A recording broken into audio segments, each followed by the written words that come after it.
আসসালামু আলাইকুম সুপ্রিয় দর্শক, আজকে এখন আমি আছি মেঘনা নদীর বুকে।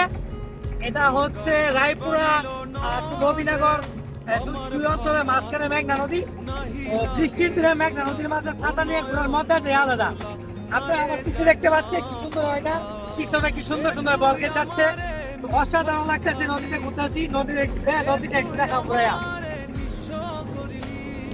তো ফাইনালি গাইস, একটা কথা বলতে চাই, আমি আমার এই জেলা, এই গ্রাম এবং এই মেঘনা নদীকে নিয়ে গর্ব করি। এই নদী দিয়ে আমরা অনেক উপকৃত। নদীর হাওয়া বাতাস, নদীর ঢেউ, নদীর ঝমঝম আওয়াজ এবং নদী থেকে সকালবেলা যে মাছগুলো আমরা ধরি, এগুলো দিয়ে আমরা অনেক অনেক অনেক টাকা আর্নিং করতেছি। সুতরাং আলহামদুলিল্লাহ আলহামদুলিল্লাহ, আপনারা আমাদের জন্য দোয়া করবেন। আর সকলকে দাওয়াত রইল, একদিন আমার এই মেঘনা নদীর বুকে, আমার এই ছোট্ট গ্রাম চলমানিক নগরে এসে ঘুরে যাবেন। ধন্যবাদ, সকালকে ভালো থাকবেন।